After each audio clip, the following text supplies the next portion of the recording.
Assalamualaikum warahmatullahi wabarakatuh. Perkenalkan, nama saya Muhammad Gimnastiar dari program studi teknik komputer kelas C. Di video kali ini saya akan menjelaskan sedikit tentang struktur sistem operasi. Yang pertama itu komponen sistem. Sistem operasi terdiri dari beberapa komponen antara lain: 1. Manajemen proses. Proses adalah program yang sedang dieksekusi. Sebuah proses memerlukan sumber daya tertentu seperti waktu CPU, memori, file, dan perangkat input-output untuk menyelesaikan tugasnya. Yang kedua, manajemen memori utama.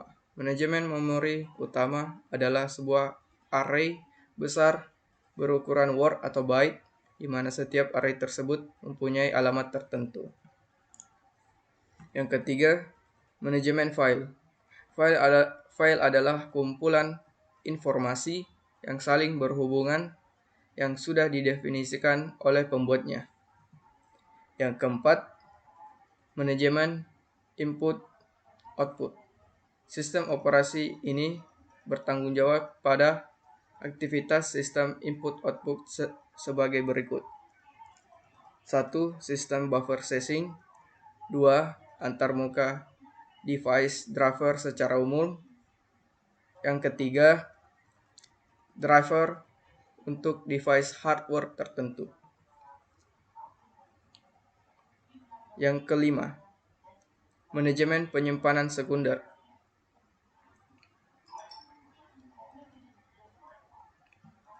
Karena memori utama bersifat volatile dan terlalu kecil untuk mengakomodasi sebuah data dan program secara permanen, sistem komputer harus menyediakan penyimpanan sekunder untuk backup memori utama. Yang keenam, sistem jaringan atau sistem terdistribusi. Sistem terdistribusi adalah kumpulan prosesor yang tidak menggunakan memori atau clock bersama-sama. Yang ketujuh, sistem proteksi. Proteksi adalah suatu mekanisme untuk mengontrol akses oleh program, proses, atau user pada sistem maupun resource dari user. Mekanisme sistem proteksi yang harus disediakan sistem meliputi: 1. Membedakan antar penggunaan yang sah dan yang tidak sah. Kedua, menentukan kontrol yang terganggu. Dan yang terakhir, menetapkan cara pelaksanaan proteksi. Yang kedelapan, sistem command interpreter. Sistem ini berfungsi untuk pengambilan dan pengeksekusian pernyataan perintah berikutnya. Selanjutnya kita masuk ke layanan sistem operasi. Sistem operasi menyediakan layanan untuk programmer sehingga dapat melakukan pemrograman dengan mudah. Layanan tersebut diantaranya: 1. Eksekusi program. Sistem harus dapat memanggil program ke memori dan menjalankannya. Yang kedua, operasi input-output. Operasi ini berjalan pada saat running program, yang kemungkinannya dibutuhkan input-output, mungkin berupa file atau peralatan input-output. Yang ketiga, manipulasi sistem file. Kapabilitas program untuk membaca, menulis, membuat, dan menghapus file. Yang keempat, komunikasi. Komunikasi dibutuhkan jika beberapa proses yang sedang dieksekusi saling tukar-menukar informasi. Yang terakhir, mendeteksi kesalahan. Sistem harus menjamin kebenaran dalam komputasi dengan melakukan pendeteksian error pada CPU dan memori, perangkat input-output, atau pada user program. Selanjutnya kita masuk ke sistem call. Sistem call menyediakan antarmuka antar program yang sedang berjalan dengan sistem operasi. Terdapat 3 metode yang umum digunakan untuk melewatkan parameter antara program yang sedang berjalan dan sistem operasi, yaitu melewatkan parameter melalui register.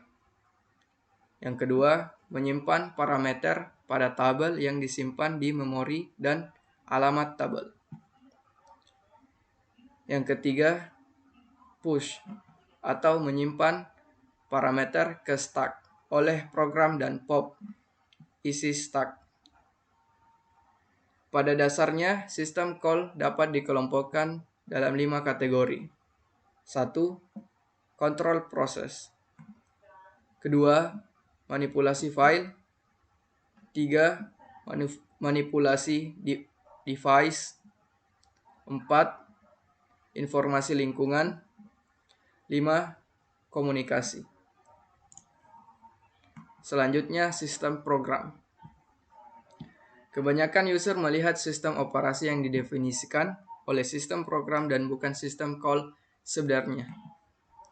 Sistem program adalah masalah yang relatif kompleks, namun dapat dibagi menjadi beberapa kategori, antara lain manipulasi file, status informasi, modifikasi file, bahasa pemrograman yang mendukung, pemanggilan dan eksekusi program, komunikasi, dan program-program aplikasi. Selanjutnya, kita masuk ke struktur sistem operasi. Sistem komputer modern yang semakin kompleks dan rumit memerlukan sistem operasi yang dirancang dengan sangat hati-hati agar dapat berfungsi secara optimum dan mudah untuk dimodifikasi. Seperti halnya struktur sistem MS-DOS. Meskipun MS-DOS mempunyai beberapa struktur,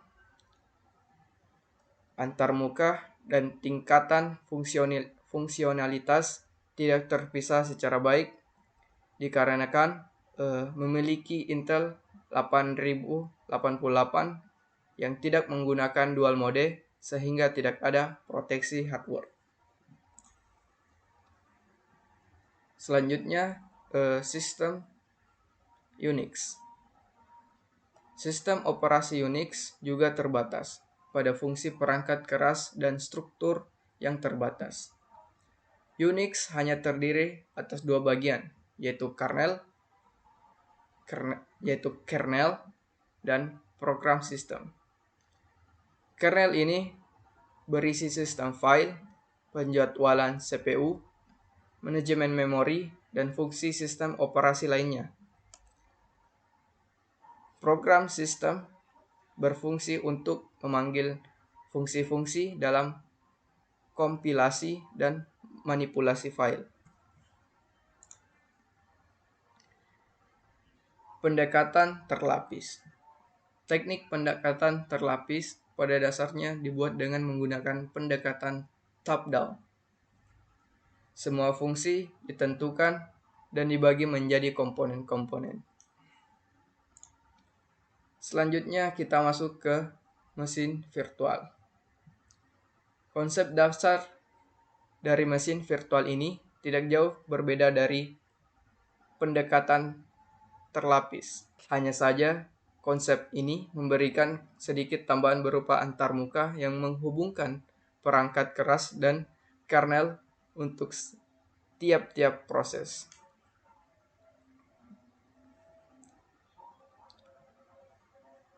Di mana gambar 2.9 ini menunjukkan konsep tersebut, di mana sumber daya dari komputer fisik dibagi untuk membuat mesin virtual.